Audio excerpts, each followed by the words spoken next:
Hey everybody, welcome to 2ZQ Hot Takes, where we discuss issues both big and small. I am your host, the very handsome Tim Kirk, and today I'll be talking about drug names. Where do drug companies get those names? I sometimes tend to assume they use a random word generator with defined parameters, the same way I think of whoever gets to create the names of startups. That's another thing altogether. Ugh. But yeah, turns out there is a method to the madness. I have long been weirded out by the disclaimers on video pharmaceutical ads. And it always makes me feel that researchers have been working with a lot of chemicals, and discovered through their efforts that certain chemicals can be refined into pharmaceuticals. The disclaimers on pharma ads are somewhat disconcerting, I must say. And I will not go into the puns and joke names because I think most people have heard them and or have made them up themselves. Google search provides the results to what are the different drug nomenclature.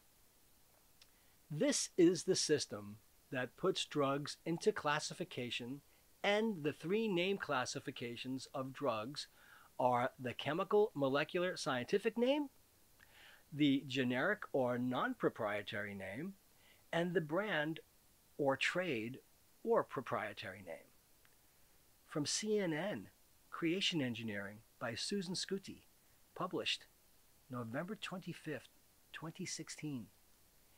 Symbicort, a treatment for COPD and asthma, is the 9th most prescribed branded drug in 2014-2015, with 8,751,064 prescriptions. The antipsychotic Abilify is prescribed to treat conditions including schizophrenia, bipolar disorder, and depression. It was the 10th most prescribed branded drug in America, with 8,301,207 prescriptions. The cholesterol-lowering medication Crestor was the most prescribed branded drug in the U.S. in 2014-2015, with 21,014,669 prescriptions. Yearly lists of the most popular baby names show how tastes change over time. While Jennifer, Heather, Michael, and Jason may have been favorites in decades past, today's top contenders include Emma, Oliver, Liam, and Noah. The same applies to pharmaceutical drug names. Aspirin, for instance, was a name with legs in the early 20th century. Bayer branded its pain medication with this simple moniker in 1899 and sold it around the world for years. By the end of the century, though, drugs were named with a blockbuster edge and struck very different chords. The late 1990s was the era of Celebrex and Viagra, as well as the now infamous OxyContin. More recently, drugs have reached for even more exotic sounds. Within the past few years, the U.S. Food and Drug Administration has approved Feridac for treating multiple myeloma, Avacaz for abdominal infections, Vraylar for schizophrenia, Idelvion for hemophilia, Luzu for athlete's foot, and Brivalsin for high blood pressure. Saying these names aloud, some may hear a strange and lovely music, while others may imagine aliens arriving from distant planets. Similarly, naming a drug is a complicated process. The power of three. As I referenced in my podcast from August of 2021, 2ZQHT105, The Power of Three, where I said You might be surprised at how much of civilization is based on the power of threes. Everything from the psychology of industry and advertising and politics and storytelling to comedy, to mythology, to belief systems, to math and science. A branded prescription drug is actually known by 3 names. The pharmaceutical company gives a new drug a chemical name based on a set of rules established by the International Union of Pure and Applied Chemistry. How about that? For any drug that will be marketed in the United States, the next step is obtaining a name from United States Adopted Name Council. It assigns the active ingredient of the drug a generic name, which must be cleared and reviewed by the International Non-Proprietary Name Program run by the World Health Organization. This step assures that there is one non-proprietary generic name throughout the world for the drug, explains Stephanie C. Schubat, director of the Adopted Name Council. With the generic name settled, a pharmaceutical company proposes a brand name to the FDA to mark the product as its own. Well, that makes sense. For example, an antidepressant is known in the lab by its chemical name. Now this is N-methyl-3-phenyl-3- bracket 4-paren trifluoromethyl paren phenoxy bracket propan -1 amine. The generic name assigned to this complex chemical is fluoxetine. To the rest of us, the drug is commonly known as Prozac. Prozac is what I call the big bang of pharmaceutical naming. It came out of nowhere. It means absolutely nothing, and it really just said, wow, okay, this is blockbuster naming in the drug world, said Scott Piergrossi, Vice President of Creative Development at the Brand Institute, which names, tests, markets, or otherwise works on about 75% of FDA-approved names each year and about 2/3 of the global names. How about that? David Wood, a pioneer in the field of branding and founder of Wood Worldwide, named Prozac in the early 1990s before he sold his shop to Interbrand Health. Today, Prozac even appears in the Oxford English Dictionary. According to R. John Fidelino, Executive Creative Director at Interbrand, it was the first drug name that took both a condition and its treatment out of the shadows. Though each step of the naming process presents hurdles, approval for a brand name is the most difficult to clear. The FDA's Division of Medication Error Prevention and Analysis is responsible for proprietary name review prior to approval, explained Lindsay Meyer, a spokesman for the agency, noting that this division can require the company to select another name for safety reasons as part of the approval process. 2 departments within the FDA, the Center for Drug Evaluation and Research and the Center for Biologics Evaluation and Research, scrutinize each proposed name and then reject about 20 and 35% of the names, respectively.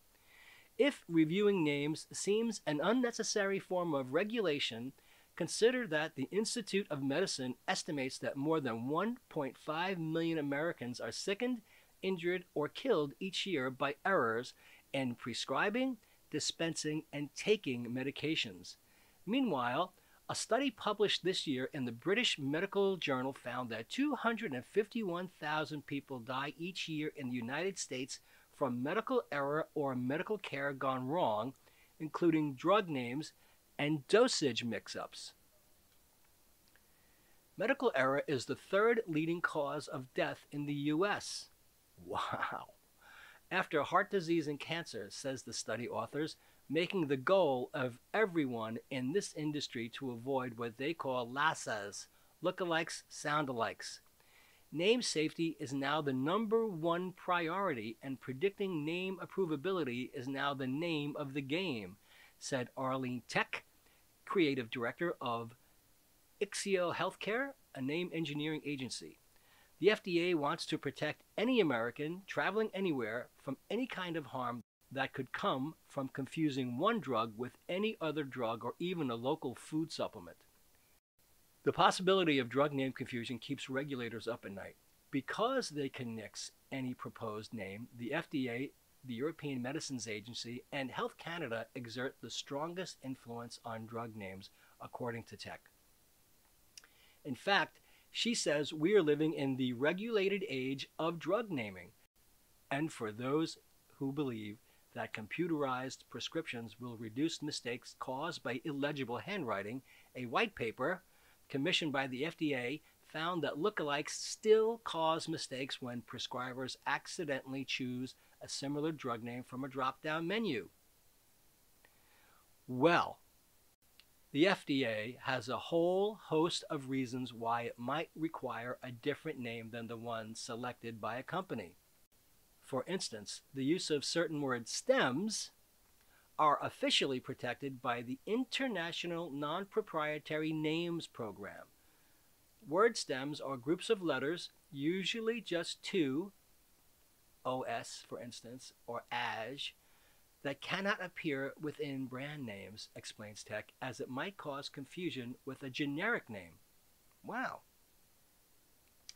The FDA also rejects names that seem too fanciful or overstate a drug's effectiveness and puts the kibosh on names that might stigmatize a patient or condition.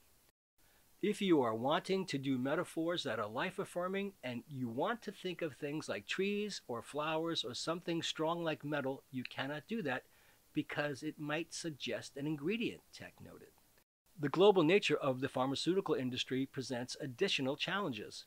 A name may be approved by the FDA and then be rejected by European or Canadian authorities. To anticipate both the FDA and European Medicines Agency regulatory outcome, that's really the #1 mission of any team or any agency, said Dennis Azingiard, Tech's naming partner and CEO of Geneva-based Ixio.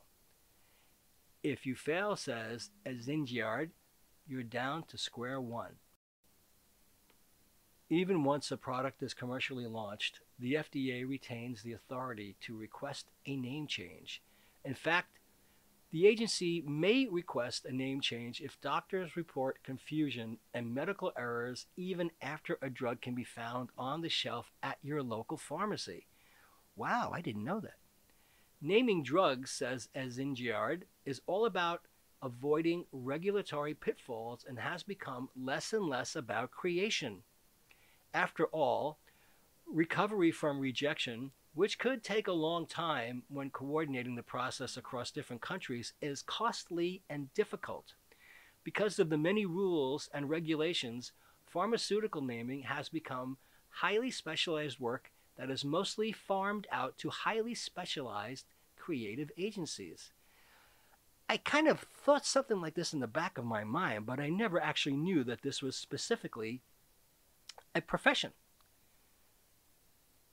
Having developed strange and elaborate defenses to avert the disaster of rejection, namers resemble emus, those awkward birds that run instead of fly. Most agencies begin the process by playing the numbers game. For any assignment, the Ixio team, I hope I'm saying that right, creates between 2,000 and 5,000 names. That makes pharmaceutical naming different from consumer branding, where the constraints are not as stringent and where you can turn a much lower wheel of names, says Azingiard, who refers to himself as Dr. Destructo. His job on the team is name elimination because his primary concern is to get out of the way as many names as possible that are by their nature a possible liability.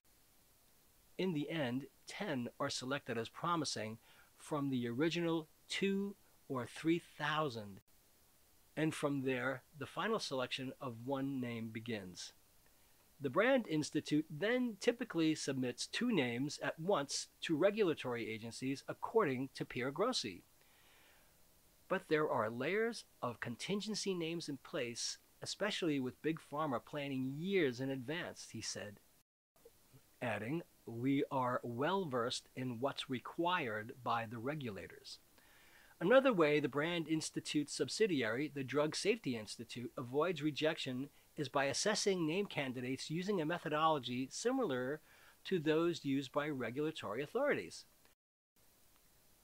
For example, FDA examiners are known to look at handwritten samples of a drug name and listen as a variety of people, each with different accents, pronounce the name. They also check for illegal stems, similarity to names of discontinued products, and common medical or coined abbreviations tucked within the name. Meanwhile, examiners analyze for possible promotional claims and references to active or inert ingredients within the sound of the proposed name.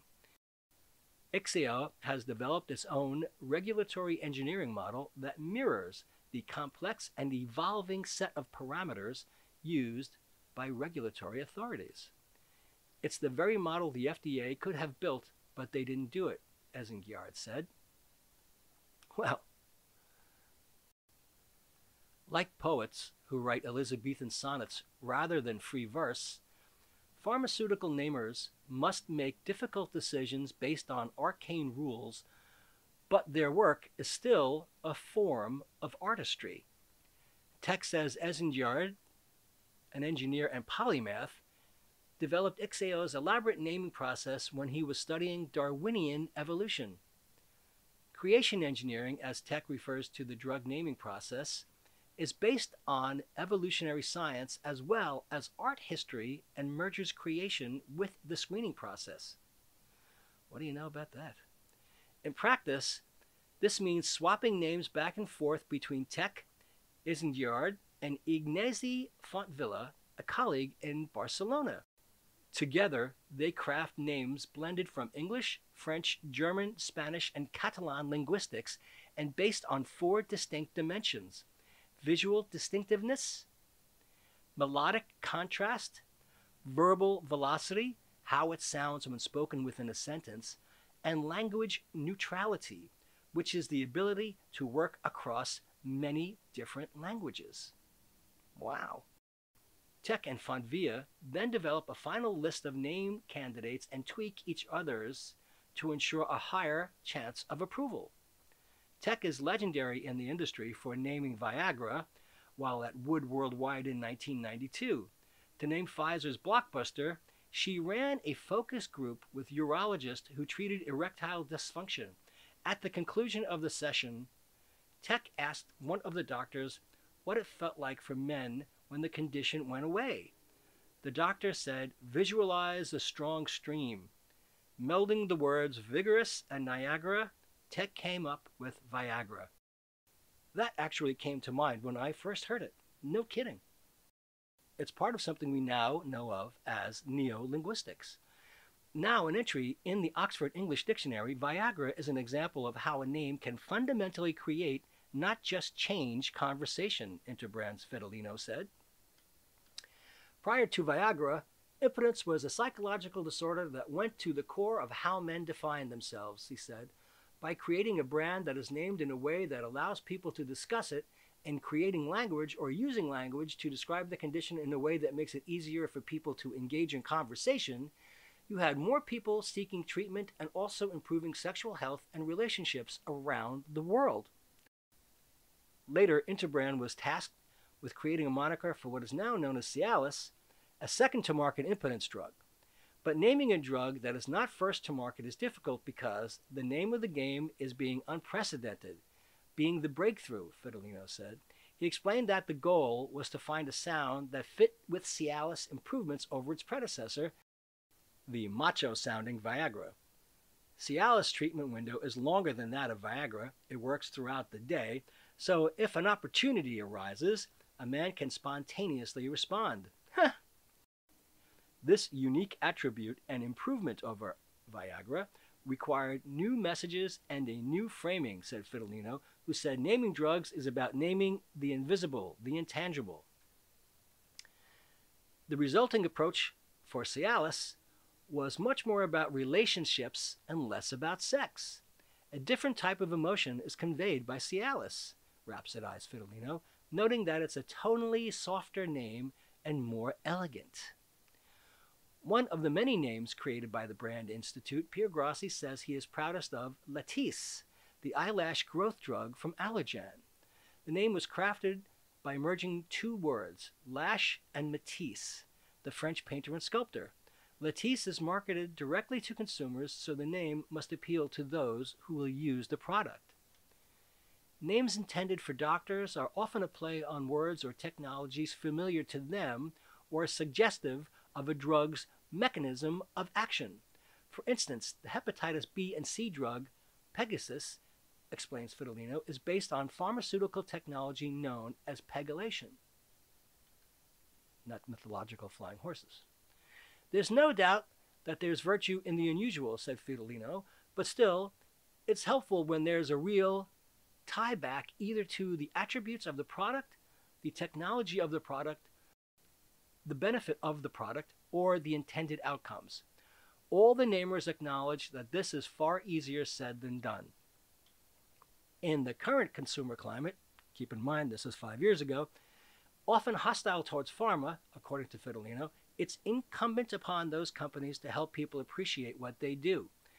This can be achieved, Fidelino believes, by going beyond the tricks and instead creating brands and marketing campaigns with real depth.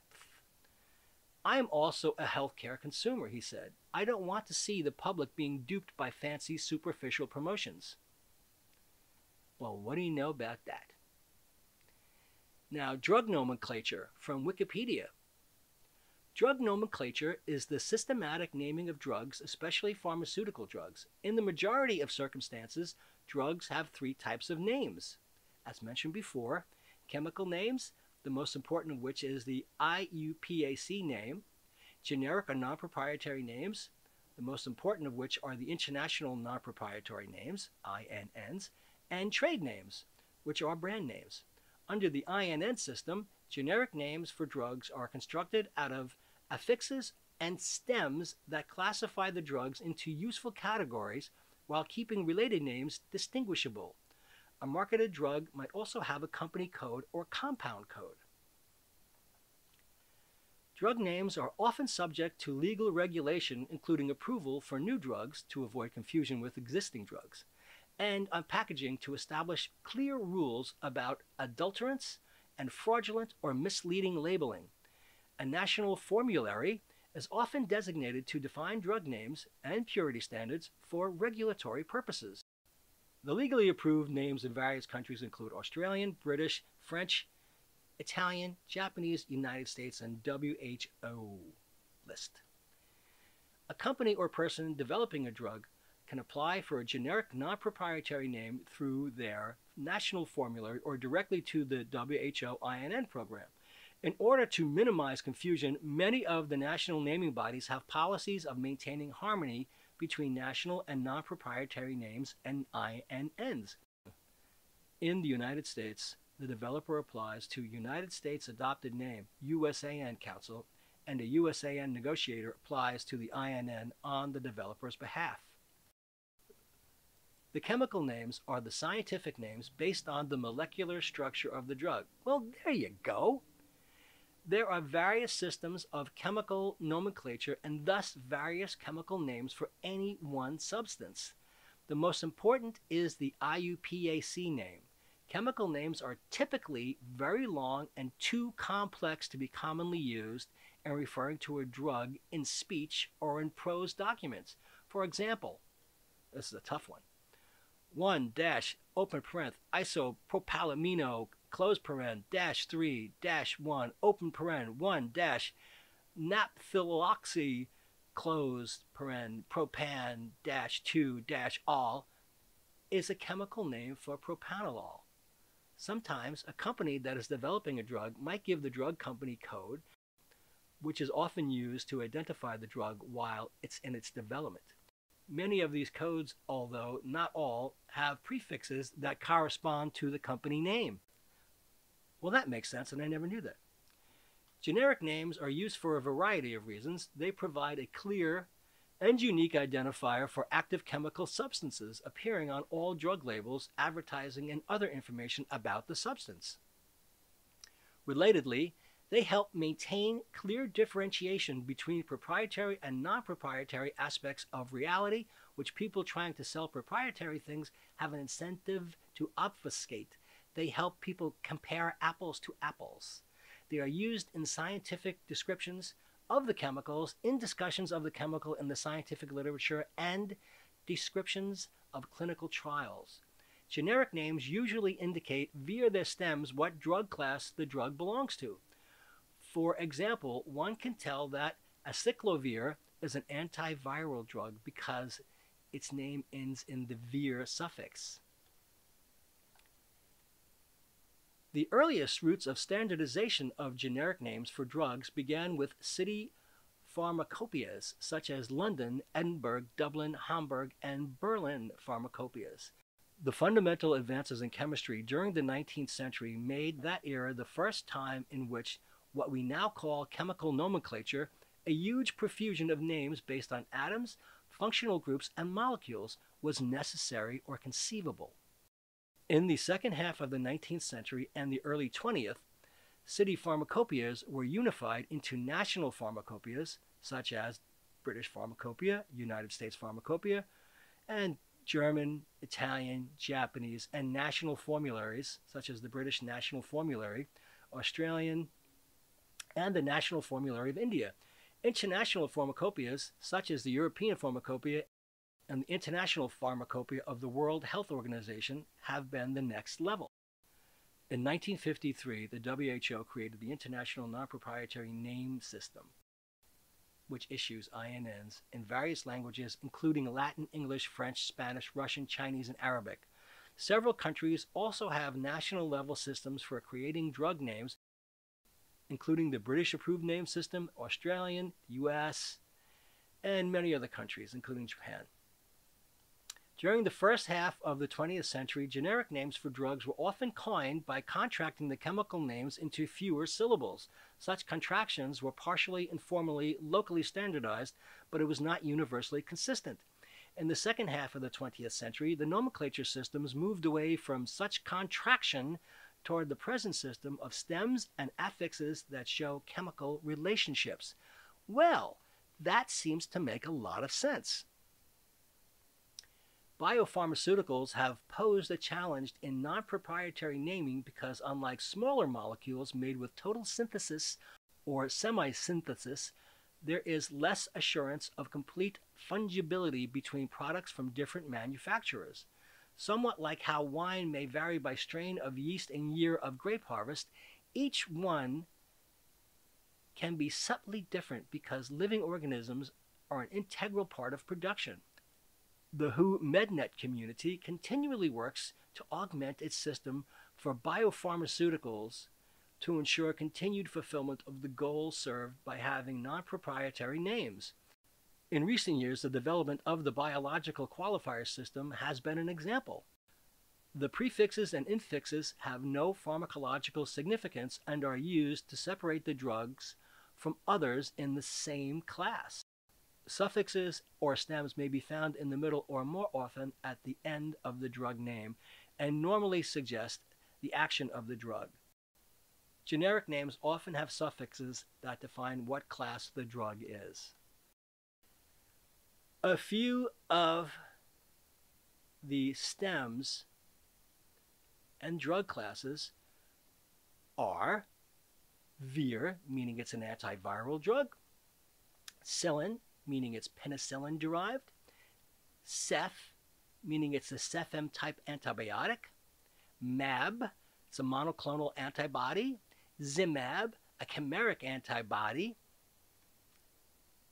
zumab, humanized antibody, anib, angiogenesis inhibitors, and it goes on, oxetine, antidepressant related to fluoxetine, sartan, barb, barbiturates. Cane, local medication benzocaine. Yeah, that's the first word that comes to mind, benzocaine. Most commonly, a non-proprietary drug name has one widely agreed pronunciation for each language. However, it is also common for a non-proprietary drug name to have two pronunciation variants, or sometimes three. Some of the variation comes from the fact that some stems and affixes have pronunciation variants. The World Health Organization does not give suggested pronunciations for its INNs, but familiarity with the typical sound and spellings of the stems and affixes often points to the widely accepted pronunciation of any given INN. For drugs that make it all the way through development, testing, and regulatory acceptance, the pharmaceutical company then gives the drug a trade name, which is a standard term in the pharmaceutical industry for a brand name or trademark name. For example, Lipitor is Pfizer's trade name for their cholesterol-lowering medication. Many drugs have multiple trade names reflecting marketing in different countries, manufactured by different companies, or both. Thus, the trade names include not only Lipitor in the US, but Atacor in India. In the scientific literature, there is a set of strong conventions for drug nomenclature regarding the letter, case, and placement of non-proprietary and proprietary names as follows. Non-proprietary names begin in lowercase, trade names begin with a capital. That's interesting. Unbiased mentions of a drug place the non-proprietary name first and follow it with the trade name in parentheses, if relevant. This pattern is important for the scientific literature where conflict of interest is disclosed or avoided. The authors reporting on a study are not endorsing any particular brand of drug. What names mean? In naming drugs, the most important considerations are avoiding drug names that are too similar to existing names and therefore might compromise patient safety, and making sure the drug name communicates accurate information about the action or use of the substance. Over time, the USAN and INN nomenclature scheme has developed into a system for classifying new pharmaceuticals. Many of the oldest drugs were named by shortening the systematic chemical names for the compound. However, the AMA-USP Nomenclature Committee quickly realized that a different way of naming drugs was needed and published a list of guiding principles to systematize nomenclature and move away from names derived from the chemical name of a substance. Well, what do you know about that? At that time, the AMA-USP Nomenclature Committee recognized three difficulties with chemically derived names. One, the use of chemical syllables led to complex, unmanageable names for large classes of chemically related drugs. Two, common chemically derived syllables, that is, dichlorometh, were so overused that the names were becoming less distinctive. And three, some chemical compounds were so complex that the names derived from the proper chemical names were not meaningful to physicians. Consequently, most USAN now include a stem. A stem consists of syllables, usually at the end of the name, that denote a chemical structure, indication, or action at a specific receptor. There are currently over 600 stems and substems that have been defined for classes of drugs. A one or two syllable prefix at the beginning of each name differentiates each drug from other members of the same class. The most important concern in choosing a prefix is patient safety, specifically reducing the risk of medication errors, which are a common and long-standing problem in medical practice. For this reason, the USAN Council avoids prefixes that will create new names that are too similar either to other drugs in the same stem class or to names in other stem classes that might look or sound similar to the new name. This means comparing drug names against lists of other names for existing drugs.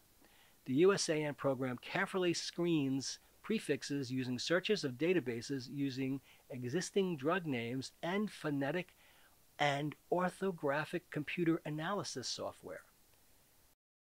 The USAN program, as much as possible, also avoids creating new drug names that begin and end with letters shared with existing generic or trade names for drugs, or that have been found to have strong conflicts with other names in the POCA analysis, an analysis of trade name pairs prone to look-alike, sound-alike medication errors found that these pairs often had shared strings of 3 or more letters in the prefix and POCA scores that indicated a conflict. Well, there you go. And from Pfizer itself, Ibrance, Xeljanz, Sildenafil, Viagra. Most Americans have heard of at least one of those drug names. But where do those monikers come from? Is it scientific, metaphorical, both?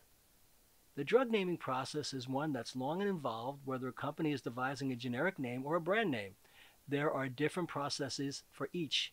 In fact, according to Michael Quinlan, who was Senior Manager, Trademark Development within the Customer Analytics and Insights Group with Pfizer, naming a drug can be a long and laborious process that begins before the drug itself has been approved by the FDA. In most industries, you create a name for the product, and as long as the trademark is considered available, you can start using the name on your product, says Quinlan, but the drug name has to be reviewed and considered safe before it'll be approved to be used on that potential product. It's kind of reaffirming what everything else I just said was.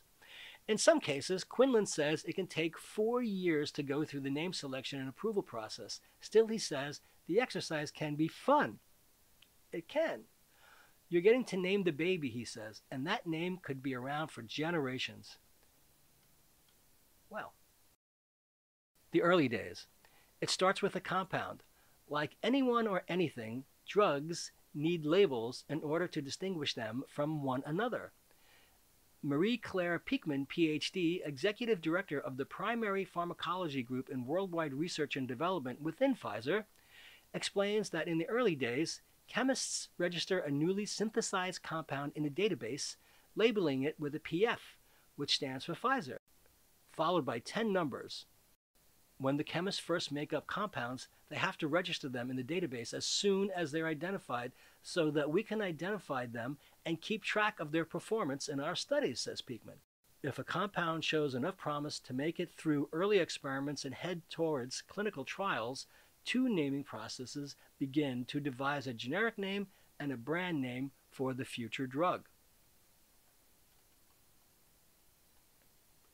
The first step is coming up with a name for a drug and selecting its generic or non-proprietary name. The generic naming process arose in the 1950s, says Quinlan, as a way of establishing a standard so that drugs had the same name everywhere. Generic names came about because of the world growing smaller, says Quinlan. People were traveling abroad more frequently, and it became clear that in other countries their drugs might be known by another name than back home and would not be able to be identified. Today, 2 different organizations must approve the names of generic drugs: the United States Adopted Names Council and the World Health Organization INN program, so that regardless of where someone is located, patients and healthcare professionals will be able to safely communicate about medications. Generic names are in part based on a formula. The suffix, or as Quinlan calls it, the family name, imparts an important piece of information to healthcare professionals about how the substance works in the body. Take Viagra, for example. Its generic name is sildenafil. The suffix -afil explains the way it works, says Quinlan, referring to its role as a PDE5 inhibitor, meaning it helps control blood flow. The prefix gets a little more creative. We look for syllables that obviously are different from other existing generic names and that are pleasant enough in their tonality or appearance so it doesn't become overly complex to try to pronounce the generic name, says Quinlan. When deriving those names, there are a number of rules that apply. Quinlan shared some of the rules. It must use 2 syllables in the prefix. This will help distinguish the drug from others and allows for more variety. It must avoid certain letters. The generic drug name is created using the Roman alphabet, and the goal is to create a name that can be communicated globally. Because the letters Y, H, K, J, and W aren't used in certain languages that use the Roman alphabet, they aren't used in the creation of the prefix of the name. Well, what do you know about that? It can't be considered marketing. Using the company's name within the drug's name must be avoided. Also, it's important to stay away from superlatives or laudatory terms, best, new, fastest, strongest, that might be considered promotional. It avoids medical terminology. You don't want to imply that a drug is intended only for one particular function because in time, if it is also helpful for another purpose, the name could be reductive. Say you were developing a treatment for oncology indications and you launched a product for those indications, but over time, in further research, you discovered it worked on inflammation and immunology indications. If you had something like onc in the beginning of your generic name, that would be very limiting, says Quinlan. When a name is accepted, USAN then submits it on behalf of Pfizer to the WHO, where a committee reviews it and decides whether to accept it or, again, counter-propose a different name. When the WHO accepts a name, it's published on a proposed international non-proprietary names list, and over the course of 4 months, the public can come forward and object to the name.